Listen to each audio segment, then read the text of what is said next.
Hey, your boy about to get a phone farm, y'all. What is this bullshit? Now, It's not even other people botting Spotify. Spotify is botting Spotify. Yo, Spotify, what the fuck? to be fair, Spotify claimed that they never once... Hello everybody, it's your boy Proftrof. We're back again with another video. The dark side of Spotify, let's go. Spotify has a dark side? I mean, the ads are annoying is as... brought to you by Dashlane. Oy. Be sure to watch throughout the entirety of this video to learn how to keep your online accounts more voice, secure, 100% free on your first device. Damn. Many of us at this point have heard the anecdote about the music industry being just an extra step more evil than others. And while every business has a dark side, Spotify's dark side in particular has always been interesting to me, as it has both interested and perplexed me for how wide open it was for abuse. While on the surface, the company might seem great for a consumer as you simply pay $9.99 and then you have access to the world's library of music, what is yet to be seen by many is what lies beneath the surface, which is an entirely underground world filled with hacking, fraud, botnets, stream farms, and deception. Oh, wow. And while you may have heard that Spotify is particularly notorious for not paying artists very well, what many people don't understand is it's not really because there isn't enough money coming in from consumers, or rather piracy stands as the alternative. It's actually quite the contrary. Spotify has 144 million paying monthly subscribers and 320 million total active users, to which the remaining amount actively come back to be served ads. But rather, the dark truth surrounding the platform is that it is flawed in such a way that people have taken to using it to actively siphon and defraud money. Wait! The great big Spotify scam did a Bulgarian playlisters swindle their way to a fortune on streaming service. I'm Bulgarian! What'd you do, my brother? What did you swindle? Platform. And while click fraud and other types exist on every single website on the internet, I think Spotify is a very unique case for a number of reasons, because the points that we're going to cover today raise fundamental question marks about the industry and people who are involved in it, as well as Spotify themselves being completely complicit in this type of fraud. As it stands today, music streaming has become the largest single revenue source for the entire industry. But naturally, you have to ask, if this subscription number has continued to go up, then why is it that the value of streams have gone down nearly 35 to 40% in that exact time? And while you might just attribute this to simply more music being released today, what's interesting is that Apple Music has managed to keep their streaming rate relatively stable, while the amount has actually gone up since 2016.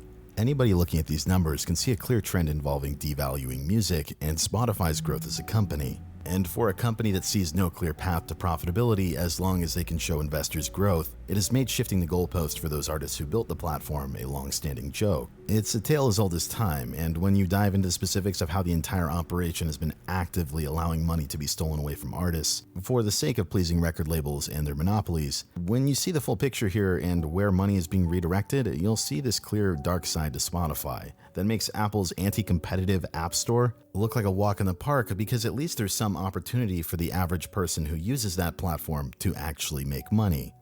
Because according to Spotify's own data that they've released in their Q2 report of 2020, the top 98.6% of all artists generated 90% of all of the streams on the platform, and the remaining 98.6% take up 10% of all streams on the platform. And since Spotify so cleverly pays you based on the percentage of market share in the total pool of streams, this amounts to 107 million euros paid to the bottom 98.6%. This means that 98.6% of people on Spotify made an average of $11 a month, meaning that many of them lost money just to use the service, because this doesn't factor any of the cost that goes into promotion or the creation of music. And does this mean that 98.6% of people simply make really shitty music, or that nobody wants to listen to it? No, it's that Spotify has created a system that selectively steals money away from people on the platform without consumers even realizing it. Spotify, the fuck y'all doing? What y'all doing?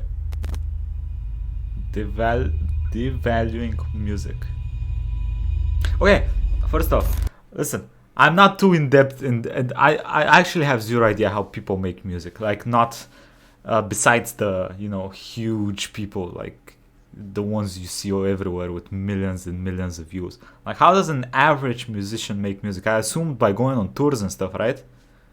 So is this that big of a deal? I mean, probably is, but Now, before I attempt to outline the worst types of fraud on Spotify, it's important for you to understand how Spotify works as a whole. Okay. And what you need to know is that the Hey, company operates under a freemium model. A large amount of bonus features are there for those who pay the monthly fee. Yes. And the company also collects advertising revenue for free users. So those ads I will are note their annoying as hell. advertising is not nearly as lucrative as on YouTube, as they don't have nearly as much data on the people who listen. damn, But essentially, all you Facebook need to know ads, is though. that every quarter, Spotify Shit. pulls together all of the revenue from the advertising and subscriptions. Hereafter, they take a 30% cut, and then they divide out each fraction of that pool to pay a proportionate amount of revenue. This means that if you got 10% of all of the streams in the United States, you would get 10% of all of the subscription revenue and advertising revenue that came from the United States. And just so we're clear at what counts as a stream, it's only 30 seconds of listening to a particular track. This is the way that music sales are structured nowadays, and while this might seem like an honest way of running a business with everyone getting their fair share based on their popularity as an artist, where you start to run into problems is when you add the human element to it. Because with the current system, every time someone inflates their streams in a variety of ways, it steals money from other artists. The more streams in each quarterly pool, the less each one is worth, diluting an honest artist's work. And to say that people inflating their numbers has gotten a bit out of hand is a bit of an understatement. Ladies and gentlemen, what's going on? Once again, I'm Nev from Tech, but today I want to talk about phone farms or phone farming. Alright, so you're... No. Nah. Come on. Nah. Bruh. getting into this business and you are looking to get smartphones and you see all of these YouTube channels or you hear of all of the people that are on the forums that have tons of phones and you're wondering, how do I make it to that point? Overview, I am a phone farmer.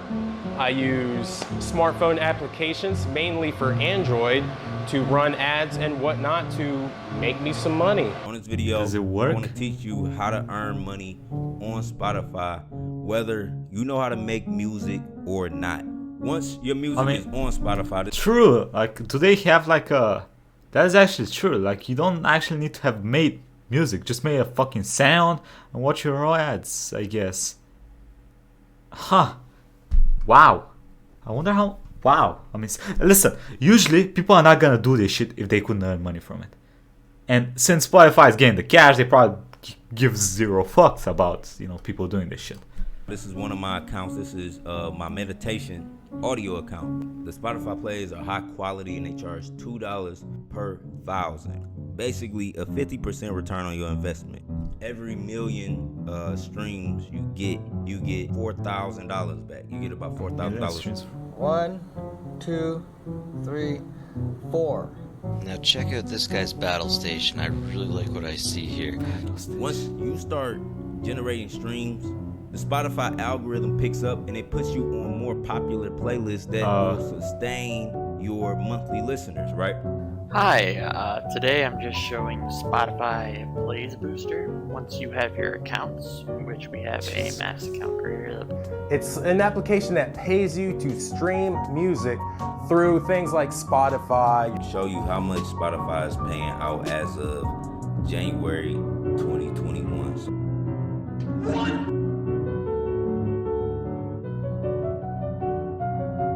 Online, but check this out right over here. As you can see, a payment was sent to me for simply listening to my favorite music. Towards users who spend their time and resources listening to music, so they're paying us for our time and our hydro and our phone use. Hey, what's up, everybody? Welcome back to the... Hey, your boy about to get a phone farm, y'all. What is this bullshit?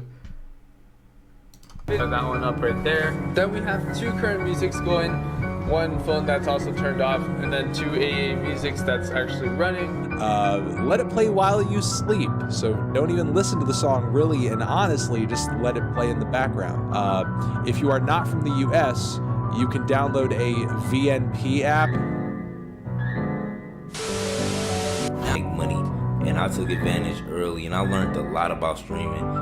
1 month and a half will get you $20 per phone. And I call this my music money machine. So wait, I want to make a little wait, $20 per phone a month? Well, $20 per phone per month. money, I'll click play. How much cheaper your phones, bro? 93,876. Oi!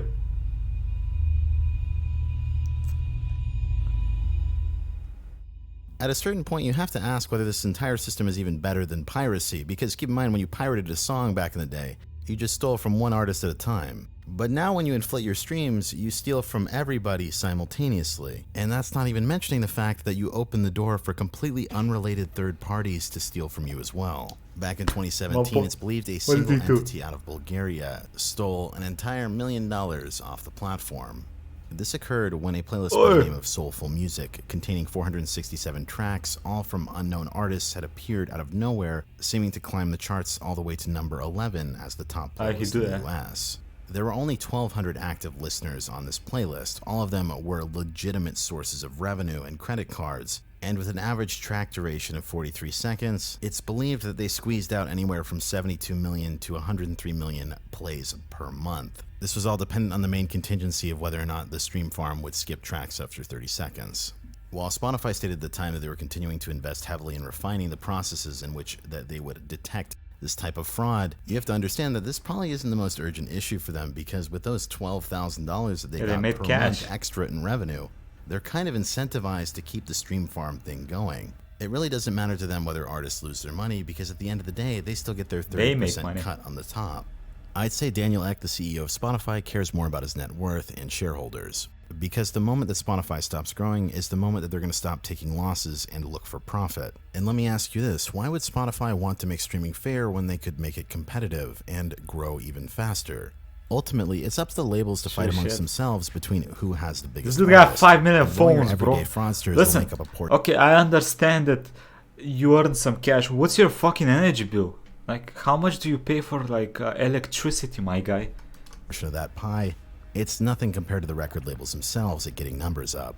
And to be fair, Spotify does make some effort to combat obvious forms of streaming fraud, but to say that they've even put a considerable dent in the overall problem is a pretty good joke. And one estimate from Rolling Stone, who interviewed a record label at the time, estimated that the total fraud that goes through Spotify yearly could be around $300 million to artists. And while $300 million a year in fraud is really bad for the entire system, keep in mind that stream dilution affects smaller artists even more. Yeah. For instance, Justin Bieber is allowed to encourage his fans to fundamentally steal money away from other artists on the platform. But when an indie band uploads a silent song so they can have enough money to go on tour, the record label will then tell Spotify to remove the indie band's song. While two wrongs definitely don't make a right, you could definitely make an argument that someone like Justin Bieber, who has a far larger audience, does more objective damage but does not get punished. And realistically, for the record labels to continue to stick around, they have to keep power coming back to the top, even if it means using sketchy tactics that they will often impose selective enforcement to others for. If you recall, I said that the labels were the best at inflating their numbers, and perhaps one story you may not be fully aware of is the day that YouTube purged billions of their views. On December 19th, 2012, users flooded to the Google Help forums. Many people were asking why countless numbers of their videos had been deleted off the platform. And throughout the winter cleaning, nearly every mainstream artist was collateral damage. Whether this was fully intentional or not, that is yet to be unknown, but what we do know is that at the time, YouTube staff confirmed that this was an enforcement of their policies. 100+ million was deleted from Lady Gaga's channel, 400 million was deleted from Chris Brown's channel, 850 million from Sony BMG, 156 million from RCA, a billion views from Universal Music Group, and countless others. Billboard was quick to come to the defense of the labels in this situation, and cited this as just some in-house cleanup. Further attempts to explain this away had cited that many of the record labels had just simply started posting on their Vivo channel instead. Sure. Now what's hilarious here is that even if we gave them the benefit of the doubt, after I looked into the inception of Vivo as a company, you're just one trip to the Wayback Machine to have your mind blown at just how fake the entire industry is. And taking a look at the first capture that shows up for Michael Jackson Vivo, he managed to get 500 million views on his Vivo channel despite his main channel not even being able to cross 2 million, along with more subscribers than the main channel. And if you go through every other Vivo channel that existed at the inception of Vivo's launch, with many of them having hundreds of millions of views with next to no engagement. 359 subscribers. And how about we bring up the official Vivo channel itself? Now, I'm no mathematician, but 12 billion views and 4,000 subscribers and 66,000 channel views seems a bit low. Here, it supposedly states that the YouTube channel signed up in 2006, but Vivo wasn't started till 3 years later. And no captures in the Wayback Machine show anything from this domain pointing pre-2009. Vivo just simply appears out of nowhere and just starts racking up billions of views, all while getting no subscribers. Now, for further context, more data did come out about this later on after I did a bit more research, and essentially, Google was working in partnership with the record labels to drum up advertising business for YouTube. And in an article from readwrite.com, it was also revealed that a Google employee did anonymously whistleblow the situation. Apparently, he was originally an employee for YouTube in 2007, but was hired to bot Vivo videos in 2009, in which he claims that he botted more than 20,000 videos. And what further cements this guy's testimony is when you look at YouTube bots their own site? What? YouTube? The fuck? Actual data on the videos. Kanye West's Heartless got his first view on December 7th, 2009, and immediately jumped to nearly 30 million views. Britney Spears' hit song from 2005, Toxic, ended up getting 33 million views in 24 hours as well. And Lady Gaga's first hit, Just Dance, got uploaded to Vivo, and we see another similar trend. However, they upped the ante nearly to 90 million views. And while we've taken a bit of a tangent from talking about Spotify, I think it's important to highlight these things that have occurred in the past whenever record labels work with a company. The music industry relies heavily on its fake it to make it strategy over and over. While this type of manipulation may be easy to spot in hindsight with a Wayback Machine and what I'm showing you, this is still largely flown under the radar today. I think ultimately you should know that record labels still definitely do artificial manipulation of their numbers. It's just a variety of new methods that we're going to cover that are harder to detect.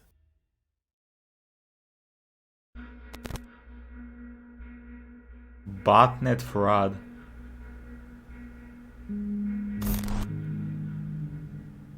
Now, when I bring up two-factor authentication in regards to accounts on Spotify, you might be surprised to learn that Spotify has yet to implement any such system on their platform, despite the feature being in consideration for seemingly 6 years. And to be fair, you can add two-factor authentication if you choose to log in to Spotify through Facebook, but this is not Spotify itself, and the vast majority of users don't have any kind of security on their accounts. The reason behind this is unclear, but what I can say for certain is that this has definitely led to even more stream dilution on the platform. Apple Music has two-factor authentication, and while you might think this is relatively harmless, as the most a hacker could do is listen to music when you're not around, this has led to an entirely separate form of streaming fraud that is far more advanced than the previous kind, and that is hacked accounts being used in streaming botnets. And this has led to an entirely underground business of selling hacked accounts to other users who don't want to pay premium. Now, I will say you can definitely find these packs or bundles of accounts on the dark web,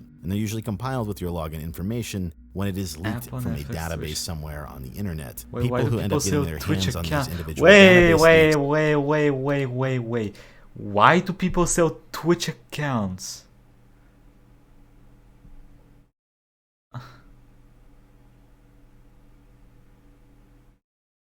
Pizza.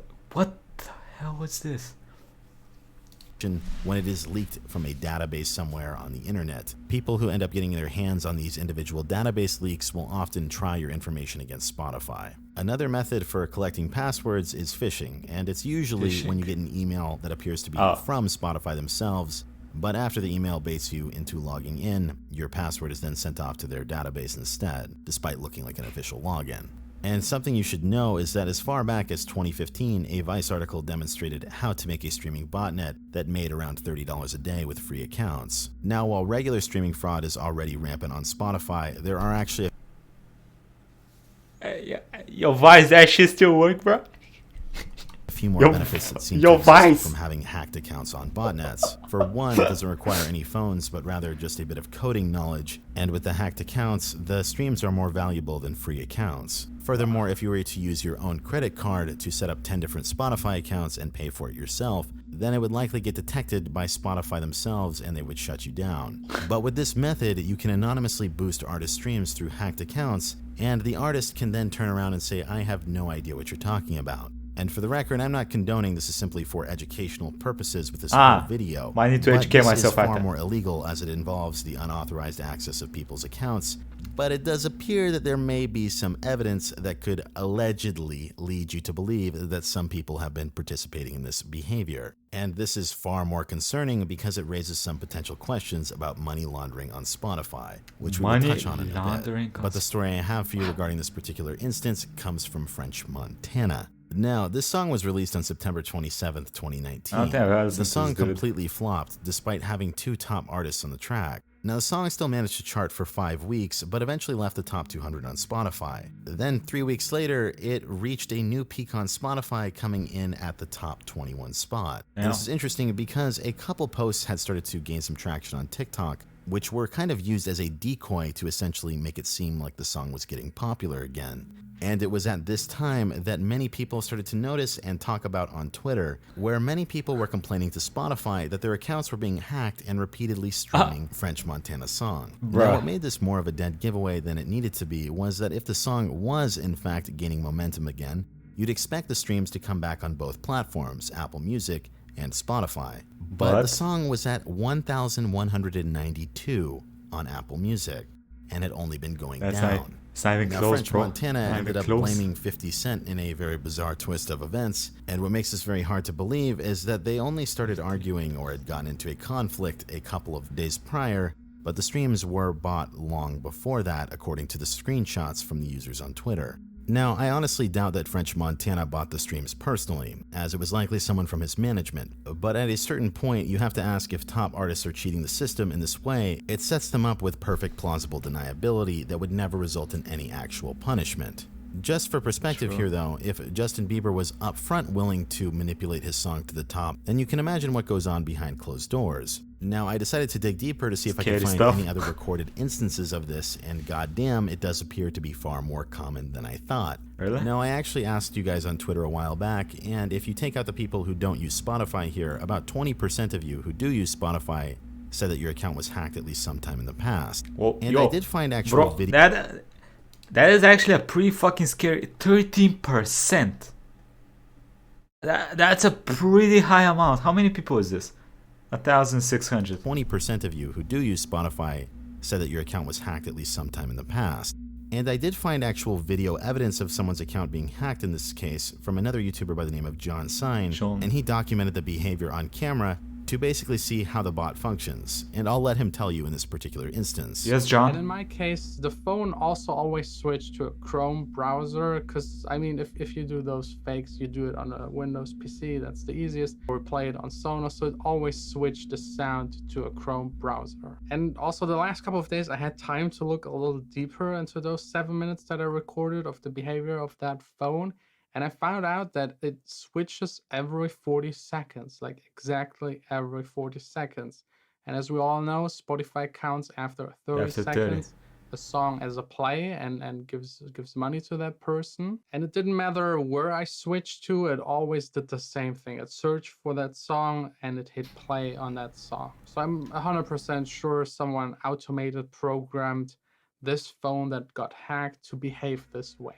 Now, 2 things to note here. What appears on John's phone is Her Story by YG, and this video was uploaded June 24th, 2019. And because I was curious to see if this was just some one-off hacking from YG, I checked Twitter first, and quite a few accounts seem to be having the same issue regarding this artist multiple times across 2019 and 2020. Googling the same thing came up with an article from the Seattle Times in which it wrote, "A similar idea occurred to Chris Panton, a 19-year-old sociology student in California, when he was hacked in March. His hacker played an album by Los Angeles rapper YG on repeat. The first time it happened, the music started playing out of his laptop in the middle of a chemistry class." Continuing on in the article, it says, "They would be trying to listen to music while I was listening to music, so they cut me off. Always with the YG album," Panton said. Searching further, another post from the Spotify subreddit here in July of 2019 shows another instance of YG playing from a Chrome browser. And finally, another post in May of 2019 shows the exact same thing, and another user in the comments mentioned that the exact same thing was happening to them on the same exact album. And just to clarify here, I'm not accusing YG of anything, and this could potentially be something he has no idea is going on. But there seems to be multiple instances of this artist being pushed through an illegal botnet. And what's even more puzzling here is Spotify's completely complicit nature in this entire thing. There's absolutely no way they don't know this is going on. And the fact that they haven't added two-factor authentication for 6 years seems very, very suspicious. I will say though that if you do want to listen to Spotify without randomly giving money to people you may or may not like as an artist, you need to be able to protect your accounts, and that's why I'm so happy that Dashlane decided to sponsor today's video. Dashlane is an all-in-one password manager for all of your online accounts that only requires one master password that is only decrypted locally on your device, not held in some database. Exactly, bro. Dashlane autofills login credentials on every single website. Where my it takes phone the frustration out of having to reset your farm password every 2 seconds with the forgot password function. Not only does this password manager save you time with login credentials, Dashlane also helps you speed up your online shopping by autofilling shipping addresses and other payment info. Moreover, Dashlane helps you create strong passwords that are unique just in case an info breach occurs. And when any of your accounts are compromised, Dashlane notifies you as soon as it happens so you can protect your account. And to top all of that off, Dashlane's full package also includes a VPN so you can browse the web securely and view region-locked content, as well as dark web monitoring just in case any of your info is found leaked on the dark web. There's a reason that Dashlane has 14 million users, so instead of using multiple solutions that aren't up to industry standards, make your life safer and easier and try Dashlane for free for life. Why not use Dashlane? By heading to dashlane.com/sociable. Wait, try Dashlane for free for life on your first... Wait, what? Yo, Dashlane... First 500 users who upgrade to Dashlane Premium, you can use my code SOCIABLE for 25% off. Thanks again to Dashlane for sponsoring this video, and let's get back to Spotify. Free device now, for before life. I move on from this section, a final thing I want to talk about is that these fake streams may be a way to potentially launder dirty money that is used in cryptocurrency or cash as an off-ramp, which is all the more reason that this is something that needs to be limited by two-factor authentication. Or an even crazier idea is to only give your Spotify money to people that you actually listen to each month. You know how like YouTube Premium works, and then there would be no incentive to bot or fraud or do any of this anymore? These are all Anyways, things getting that back to money laundering. Spotify if don't someone earn was out of running that, some sort of under-the-table business, an easy way to clean that money would be to simply pay a botnet as long as they could get a return, and the money would go from cryptocurrency or dirty cash they would earn to immediate more taxable probably, income. right? I can't imagine that this hasn't crossed someone's mind before, and potentially someone going through a somewhat established artist would not really raise that many red flags. I know this sounds pretty ridiculous if you've never heard any of this stuff before, but it actually is something that has some history in the music industry. Really? And there have been multiple rings associated with many different record labels that have been used to pick up and deliver certain things, certain places, and you know what I'm saying. Nonetheless, it's still very, very interesting. Fake artists. Hey, I listen. I'm about to become a fake rapper with 50 phones on my fucking back. People likely guilty of fake. So if any of my next videos y'all see like 50 phones hooked up to the wall behind me, hey, listen. Grinding, brother. Life is hard, okay? But after finding out that Michael Jackson had some of his streams faked on YouTube, that kind of did it for me. What I do think is a bit more nefarious in the face of everything I've presented to you today is something I've saved for the final section of this video. Because while Spotify can blame the record labels for a bad payout structure, and they can cite something like streaming fraud as a never-ending battle, how do you explain deliberately creating fake artist profiles to not only dilute the streaming pool, but directly limit opportunity for real artists by taking away playlist spots for them? According to Daniel Ek, the CEO of Spotify, you shouldn't be in the music industry for the money. In it for the money, it's not the right thing to be going into. And for me, it was just all passion about music and technology and trying to marry technology. And while everything I've shared thus far has been others contributing to theft that Spotify is just a platform for, nothing is quite as deliberate as this one. A while back in 2017, many people who began passively listening to some of Spotify's official relaxing piano and other official playlists began to notice something bizarre. Many of the artists on those playlists weren't real people, and let me introduce you to Anna Olgica, who is a part of Catfish Records. Her songs have hundreds of millions of streams, and while you might think, wow, good for her, it's only until you realize that she has no digital footprint and doesn't exist. And if you plug this photo into a reverse image search, you'll notice that this is a stock photo. And to note all the similarities here among all the fake artists who collectively have billions and billions of streams, Charles Booth, Samuel Linden, Aaron Lansing, Eno Are, Piotr Miteska, They Dream by Day, Lomimiux, Karamborka, Joseph Getisk. Thus further diluting the entire market That's share for fucked up. everybody Yo, else. Now, it's not even other people buying Spotify. Spotify is buying Spotify.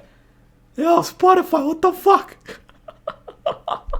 to be fair, Spotify claimed that they never once made any fake artists, and that is completely untrue. But naturally, you have to ask why countless fake artists who were basically all from Sweden, where Spotify was also headquartered, were all starting to pop up on these official playlists. To which it was later revealed, after this was discovered in 2017, that the company Epidemic Sound was responsible. And Epidemic, which was basically creating these tracks in-house, which is a royalty-free company, clarified that these people who made the tracks were still getting royalties from them. But they were splitting them 50-50 with Epidemic Sound. Now, while this might seem good and great, where this gets a bit shady is when you realize that Creandum, one of the very first investors in Spotify, is also someone who owns part of Epidemic Sound. So to recap, Spotify doesn't make any fake artists, they just let their investors create companies to funnel money through fake artists that they have on their official playlists. Okay. And something you should know about Spotify as a they make fake artists with 3 more steps. Platform is that you can't pay to get onto an official Spotify playlist. It says it right on their blog, and it says first things first, you cannot pay to get on an official playlist. If someone or a third-party company is offering placement on a playlist in exchange for money, this is a streaming manipulation service that goes against Spotify's guidelines for music promotion. Well, I gotta admit, that's pretty weird, because Spotify seems to have definitely built out an entire network of artists filling their playlists. God damn it, Spotify. I suppose you can really just add this to the list of things that Daniel Ek doesn't practice what he preaches. Like the fact that he told artists that they need to make more music to survive in this day and age, all while a mutual investor who has financial connections to the company has been leeching money out of it this whole time. Bro. I guess the music business really is a cruel and shallow money trench, but hey, maybe knowing all this stuff, we can listen to it a little bit differently. This is Barely Sociable. Have a good night.